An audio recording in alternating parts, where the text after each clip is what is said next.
You're watching Open Agenda. And now for something completely different. Hi, folks. Welcome back to Open Agenda. Now, this week, we're going to do things a little bit differently. As you can see, instead of two, there's three handsome guys that are going to be giving their views on current events, both in the city and regarding county issues. I'm joined, obviously, by the voice of Open Agenda, Mr. Mike Goldberg, and, of course, our producer, editor, magical technological guru extraordinaire, techno guy, Mr. Mark Carroll. And we have a lot to talk about today. There's actually two sort of big issues that we'd like to address, and then after that we're going to transition to a conversation with Council Member Josh Hastings, who will join us in the smaller studio. But first, gentlemen, I think it goes without saying there's quite a lot of news circulating regarding the recent City Council meeting that occurred on Monday, the 27th of January, and specifically that pertains to the council's decision to override Mayor Randy Taylor's veto of a density amendment change that basically is going to bring a fairly large luxury apartment complex to downtown, but also is tied to all sorts of concerns. Yeah, absolutely. So what did you think about the vote and the issues related to it? Well, with respect to the issues, if it was just one project increasing the density from 40 to 80, we could probably live with that. But the central business district is now being painted with a very broad brush. And when all future development has such a high density, downtown is going to become a very undesirable place because there is going to be insufficient parking. I think there is going to be a lot of traffic headaches. You have limited access because of the geography. You're surrounded by the South Prong and the main stem of the Wycomico River. It's going to be quite a mess. I'm also concerned about the way that the City Council went about this. I think public opinion was suppressed. And that's very disturbing in itself. Mm-hmm. Yeah, absolutely, and I agree. What you said about downtown is 100% correct. Downtown is basically an island. It's between the highways and then the river, and it's stuck. That's where it is. If you build it up, too big, there's nowhere to add parking elsewhere. So parking will perpetually be a problem. I think the biggest issue here is the council's inability to recognize Mayor Taylor's expertise in this area. He's been downtown for over 20 years. Has been involved with businesses downtown. He has seen these similar plans come and go. People come in with promises and then never deliver. He's seen all of that, and I know that because I was downtown with him. We were neighbors for years. I lived downtown. I had an office downtown, all within that area. Randy Taylor is an expert in that area, and if he saw a problem with all of what was presented to him and he thought that it was an issue, they should have listened because he knows what he's talking about. And he's also a commercial lender, which gives him, I think, a very unique perspective. Exactly. You have to analyze everything from traffic volumes, which is all part of the density issue. And the Department of Infrastructure and Development, furthermore, they recommended against this. They are truly experts. This city council simply ignored them, their recommendations. That, to me, is really the crux of the matter, is that when it comes to the actual professionals who don't have a financial incentive on this issue, they were totally ignored. Absolutely. Right? The DID staff, their job is, as you said, to do those things. So forget the mayor. Right, these are the bureaucrats you have who do this. This is why you hire them. And the fact that you have a process that really goes back to when the Planning and Zoning Commission sort of jammed it through as well, under circumstances that I think we all would agree are less than ethical. It raises all sorts of questions about why is the city council, or at least why are four members of the city council. We actually should give a shout out to council member and my rep, Sharon DeShiel, for asking for time to examine the issue, for pausing it, not even to do away with it, because the thing about this matter, at least for a lot of people, is no one is actually against the density change. We agree that there needs to be some kind of reform, but how it's done really matters. Yeah. And unfortunately, it seems that the Planning and Zoning Commission, which had a 5-hour meeting a few months ago on this matter, did not even discuss it. They just rammed through a pre-written statement. And then the city council also didn't have any public discussions. It's literally as if the only thing motivating them is this vote for density. I have never seen, in all my years as a resident and taxpayer, I have never seen a city council more single-minded to pass a piece of legislation without any regard from the public beyond the developer. The outcome was clearly predetermined. You know, as you mentioned, the general public was locked out of the discussion. The Department of Infrastructure and Development was ignored. So what's going on here? And I also might add that most of the members of the city council, they have no background in development or in land planning. They really don't understand these issues, and if they do, they are being their votes were compelled by something else. The question is, what was that? I agree with that. I would make one caveat. There is one council member, you could argue, that does have some experience with these matters, but that's part of the problem. Yes. So Council President Deshaun Dowdy works for Green Street Housing, which is one of the developers that is going to be impacted by this density change. And that raises all sorts of questions about possible conflicts of interest, about ethics. And it's really concerning when this vote and several others have been taken in which you have people whose employers are literally financially attached to these changes, and there's no discussion or no second guessing about maybe this is a bad look, maybe this presents some concerns for the public.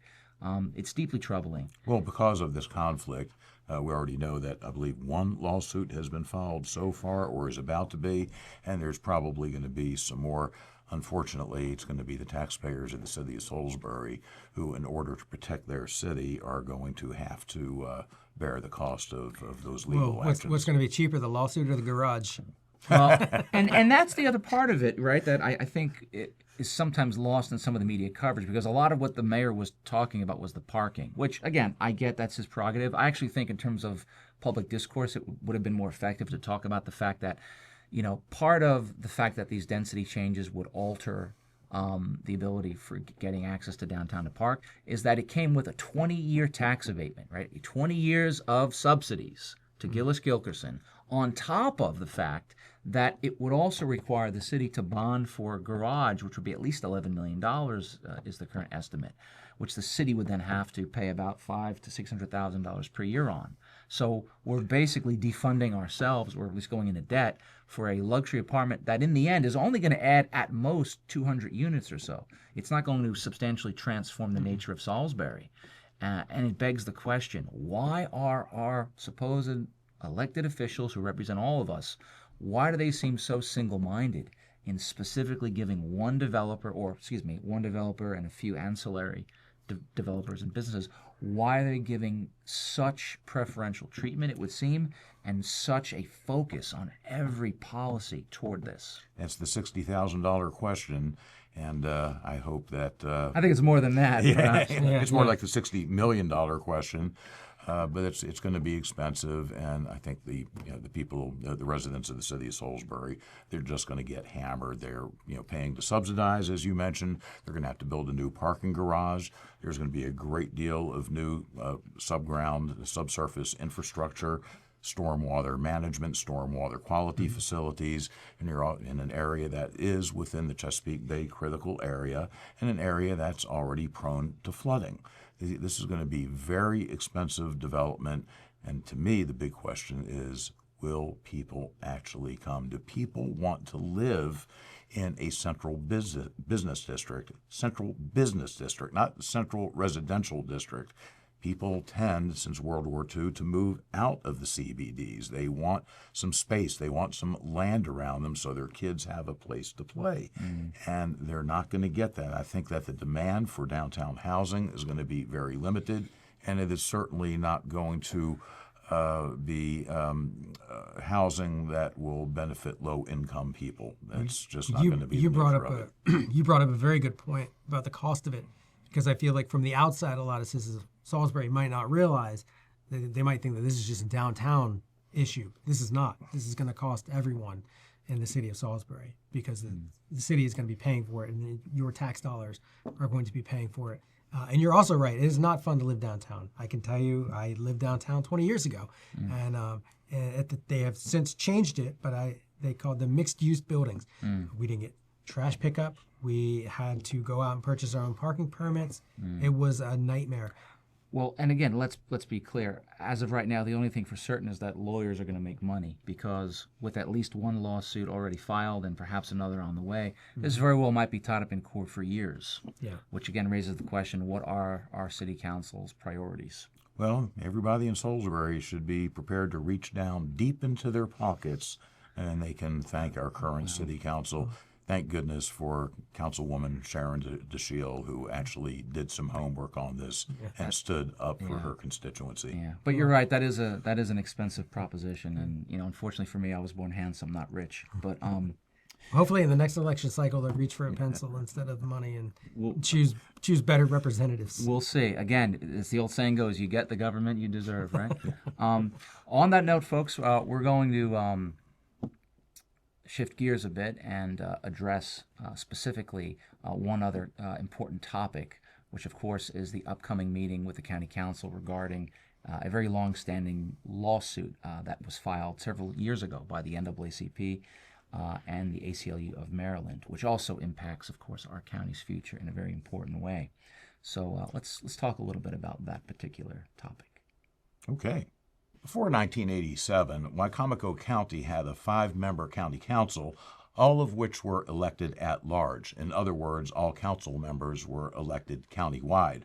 But in 1986, the Supreme Court ruled that under certain circumstances, at-large seats violate the 15th Amendment and the Voting Rights Act of 1965, which were intended to ensure that voting rights were not abridged based on race or color. This principle applies even if denial of voting rights was not intended. In response to the Supreme Court ruling and following a Department of Justice lawsuit, Wicomico County created 5 election districts in 1987, whereby one council member is elected from within each of the 5 districts. Then 2 additional council members are elected at large for a total of 7 council seats. This is known as the 5-2 system. One of the 5 districts was also drawn to ensure that the majority of the population within that district were minorities. This is known as a minority-majority district. Other towns and counties on the Eastern Shore and beyond also abandoned the system by which all council or commission members were elected at large. Additionally, in 2016, the Wicomico County Board of Education, which had previously been appointed by the governor, became locally elected and adopted the same district boundaries and the 5-2 system as the county council. Fast forwarding to 2023, the NAACP and other plaintiffs filed a lawsuit against Wicomico County and the Board of Education, claiming that retaining the 2 at-large seats on both the County Council and Board of Education diminishes the voting strength of the minority population and therefore violates the Voting Rights Act. The lawsuit's objective is to create 7 election and corresponding Board of Education districts with no at-large seats on either. Of the 7 proposed election and Board of Education districts, 2 are to be drawn as minority-majority seats. The lawsuit also provides for Wicomico County and the Board of Education to pay for the plaintiff's costs and attorney's fees in the amount of $135,000. So, to avoid expensive litigation in which the county and Board of Education would be likely to lose, the parties will probably make an out-of-court settlement adopting most tenets of the NAACP lawsuit. Discussions have recently been held in closed-door meetings of the County Council. The lawsuit and possible settlement will be discussed by the County Council in open session on Tuesday, February 4th at 6 o'clock p.m. We hope y'all will attend or watch the proceedings on PAC 14. Well, Mike, thank you for that phenomenal summary. I think, obviously it's a very complex issue, but I think you've distilled it rather phenomenally. And I guess for the public, the thing that would be of most importance, would be to attend or at least watch it on PAC 14, as you said, so that you actually get to see in real time, how the council will kind of publicly debate and address the nature of the lawsuit and really talk about what it means, because again, it has huge impacts about who our local reps are, not just for the county, but as you said, for the Board of Education. Absolutely. Yeah. Right. Well, on that note, we're going to transition to the next segment of our show. I'm going to be joined by one of those council members, actually, Mr. Josh Hastings, and he's actually going to speak about that lawsuit in a little bit more detail. And we're also going to chat a little bit about the ongoing concerns in the region regarding avian bird flu and what ramifications that might have for the poultry industry. So stick around, if you will, and we'll continue on with this episode of Open Agenda. Welcome to Open Agenda. I'm your host, not Joe White. I'm the other Joe, Joe Venosa, and I'll be hosting this week in Mr. White's absence. And lucky for us, we have quite a bit to talk about, and we have a very special guest with us. Actually, he was our first guest when we began about 8 months ago. So we're lucky to have Councilman Josh Hastings from the Wicomico County Council from District 4. Coming full circle. Full circle, yeah. By the way, I think you should start the show with "Hey Joe," Jimi Hendrix playing in the background. You know what? If we could avoid the I can play copyright it. infringement, I think we could do that. We'd have to get a Jimmy's public. dead. Yeah, well, unfortunately, his estate isn't. But that's mean. His estate is nice. But thank you for coming out today. Thank you. Appreciate it. So we've got quite a few things to talk about, and obviously, I think with your background and position on the council and sort of in state matters in general, it would probably be good to help inform the public about some of the sort of emerging issues. And obviously, one of the things that's been in the news lately and is certainly on a lot of consumers' minds is the situation regarding the poultry industry, and in particular, the situation regarding the avian flu. Could you give us a little bit of background and context on sort of what's been happening? Yeah, and by the way, I'll say, of course, I grew up on a poultry farm and I've spent hundreds of hours, I don't know, thousands of hours working on the farm, but hundreds of hours working in the chicken house themselves. I grew up with that industry as it evolved a lot to where it is today. The big issue, every year, the perennial issue is always the outbreak of avian flu. This is the H5N1 is the general variant that's been out there, but there's also the H5N9. That's the one that's actually killed a person recently in Louisiana. And there's been multiple outbreaks. Then H5N9s were on the West Coast, but what we have to worry about here is H5N1, and that's actually touched multiple neighboring counties and neighboring states, and it's been touched down in Caroline, Queen Anne's, Dorchester. So that, of course, and by the way, and if you saw the news recently, also there's been a lot of dead birds found in Delaware Beach communities. It seems that obviously, the media coverage has focused, sort of exclusively, at least on sort of the nightly news, on things like egg prices. But from your vantage point, or I should say, are you hearing anything specifically from our local farmers about these kinds of concerns, and are they taking steps to mitigate, and should the public have a better sense of what they can do to maybe sort of help? Yeah, we've actually, and I'm always in my day job. We work in the ag and conservation community. They're always vigilant and very vigilant on this particular issue. We've had actually a couple outbreaks in the last decade that have been challenging. One of them was the 2014-2015, about 10 years ago. That year we had the outbreak mainly stayed on the West Coast, but that was 48 million birds that ended up being affected. And then on Delmarva, it was we had about 2 years ago was the last big issue, and what that happens, by the way, and to put in context, here's not only, of course, can just like any other flu, it can be transmissible among multiple birds, and our main issues is the waterfowl. As you know, Delmarva, not only do we have it's a flyway for a lot of birds, a lot of migratory species, a lot of them touch down here, but also home of the poultry industry. So any particular chicken house nowadays, when I was younger, a large chicken house was about 30,000 birds. Now that's among the smaller ends. Wow. So you're talking about in this case 40,000 or so birds per chicken house. Some farms having as many as 10 houses on there. So the issue of one of them getting sick, and then it spreads very quickly. So the Department of Agriculture does actually routine testing at their facility. Actually, it's located here in Wycomico County, but they do regional testing through that. But when one does get sick, they have to go and call all of the birds. It's tough process. Yeah. Yeah, it sounds like it. I mean, and the logistics of it, obviously at the state level, seem very complicated. And I guess my follow-up to that is, given that we basically are very close to both the border of Delaware and Virginia, that would imply that there would need to be a lot of interstate coordination on this.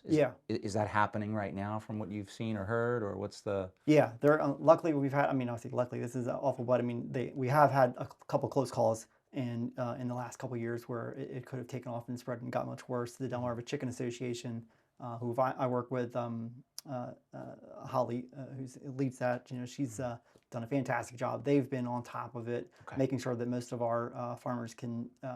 Once again, fixing the gates outside on most of their properties. Usually they put either a gate or some sort of protective area so that folks can't come in. Usually all it takes is one person who has run over an infected bird with their vehicle, and they drive onto a property. They want to go check out a particular property, and they come in the back, you know, and then that usually it comes through feces or through, or oral and nasal secretions. But if that happens and then that gets into that chicken house, I mean, it can very quickly become a very serious problem. So most of them have enhanced, they're currently working in enhanced biosecurity. So what that means is all of the chicken houses that are around here locally, poultry houses, they'll have, everyone has to suit up if anyone does come in, usually no outside vehicles, no outside equipment.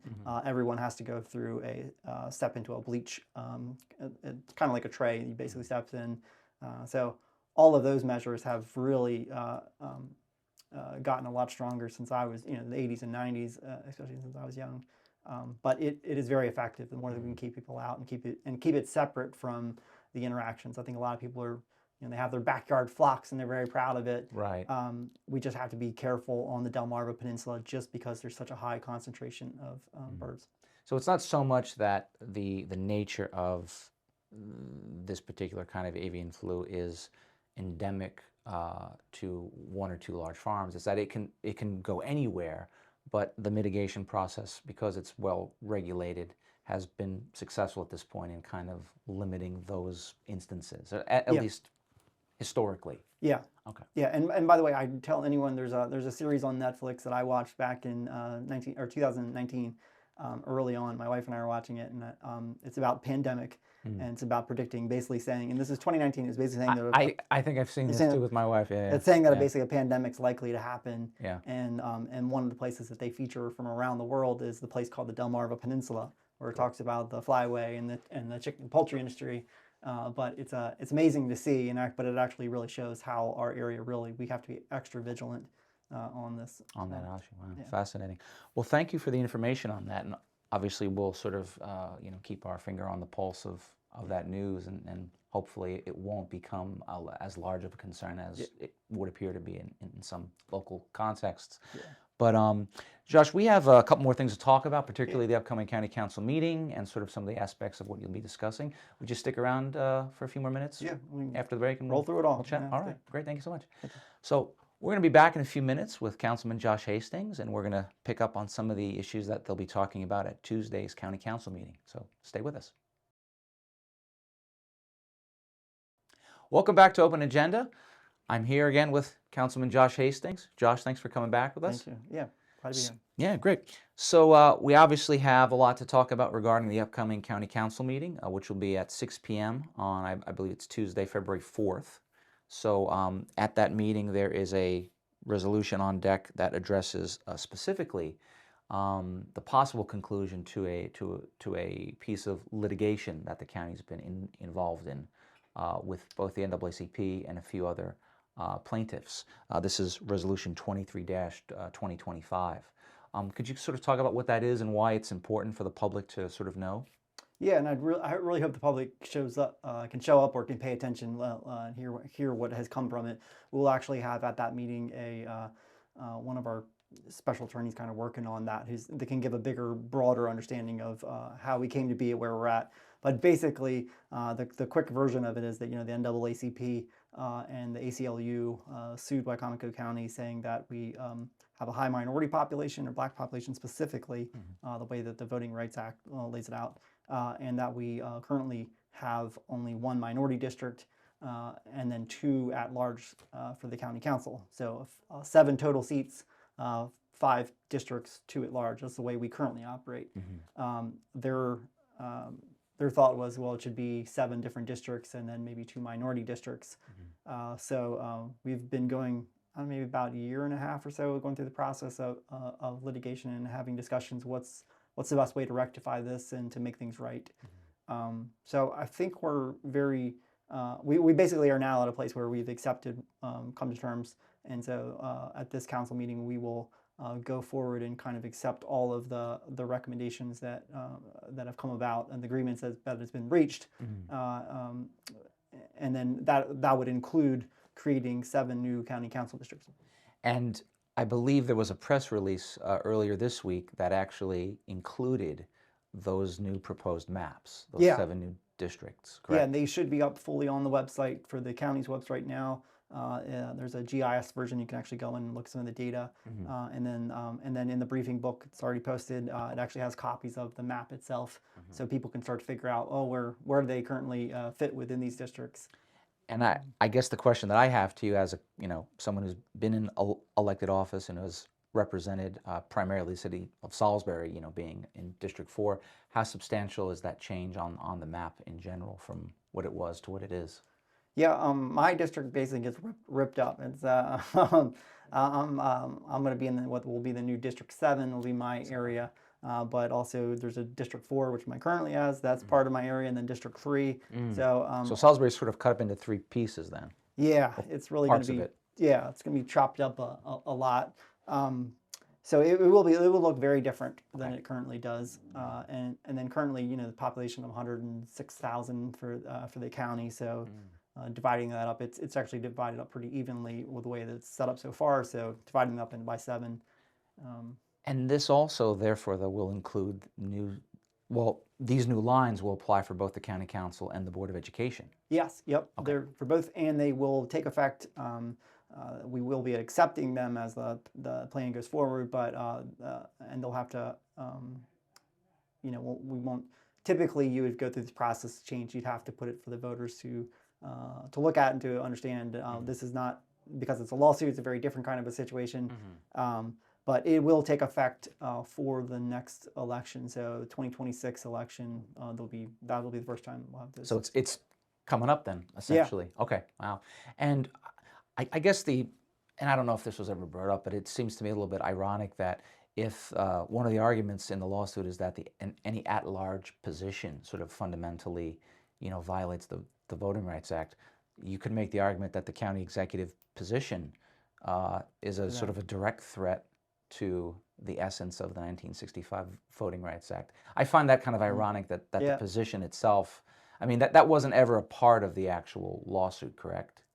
No. Okay. Yeah, and I honestly, I don't, as a whole, I really don't know that. I mean, as a person, like, I'm a master's degree in public policy. I care about, setting good systems so that we all can kind of come at the right, conclusions together and understandings together. But the challenge is often that you create districts that they usually end up being, for lack of a better word, gerrymandered. Right. And I don't think that's generally good for democracy. But in this case, you're going to have giant swings between the number of people in a particular political party in these districts. But as a whole, I think the ACLU, NAACP, and the county did a good job working together to try to find to produce a result that made sense given the parameters that we have. And with regard to that point about gerrymandering, would you say that the lines that are drawn, at least from a political party view, are they any better or worse than what we have had? Are they the same? I mean, how would we kind of? They're more extreme. They are more extreme. Okay. Yeah, and they're going to be that way. But the public can take a full look at it. But once again, this is a way to try to the Voting Rights Act that was passed long before we were born. That actually does, it says you have to be be very careful and specifically with black population. That's the way that they look at it, not minority as a whole, but trying to make sure that that everyone has an opportunity to be able to be represented. Okay. And so, and this, by the, I'll say also, this is not the first case. It's not like Wycomico is unique, and Federalsburg recently had this situation and end up having to pay a lot of money and go through a lot of. Yeah, it seems that the Federalsburg sort of case was the template for what happened here. Is that fair to say? No, it was actually these cases have been going around the country. No, but in terms of Maryland, like Looking at it, yeah. looking at it kinds of- in terms of, yeah. But the parties have all worked together. We've had really good conversations, and I think our attorney's going to actually do a good job of understanding how this came to be, Okay. and then what it actually looks like. But overall, I think everyone should generally feel like we've met the objectives and that it's been thoughtful. Okay, fantastic. And the attorney who's taking care of this particular matter is Mr. Kevin Karpinski, correct? Yes. Okay, Yeah. not Dan Cox. No. Okay. Special counsel. Yeah. Just checking. Okay, making sure. Fantastic. So, in your opinion, then this would be a really important meeting for the public to either attend or watch because of its ramifications. Fair Yeah, to say? there's gonna be a whole new people people get used to their districts. And by the way, when we went through redistricting a couple years ago, we generally tried to keep the districts the same and to not have jagged what do they call them, the prostrate pterodactyl shaped districts. Like the Wycomico, we did a really good job in trying to make sure that they stayed consistent and compact. Right. Yeah. And so we kept those largely the same as of the last from when I Previous first ran into cycle, office to then this past time. So these districts are going to look markedly different. I see. Just because we had to, cut them Make up. the accommodations. Wow, fantastic. But- Well, Josh, we really appreciate you coming out and letting the public know about this particular matter. Well, actually, both matters. Obviously, they impact daily life in many ways, and I think the voters are going to see in the next cycle, obviously, the impact in a very pronounced way.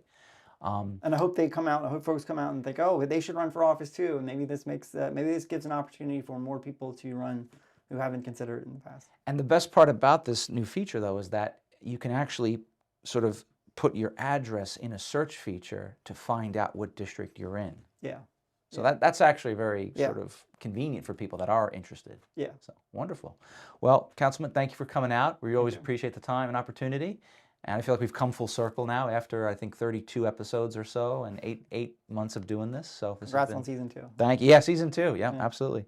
Sequels are great.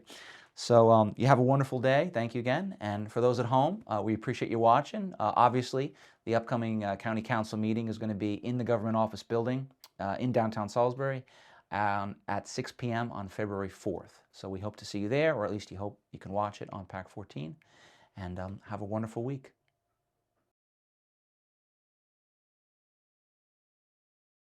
We think Mark Carroll is the best editor ever.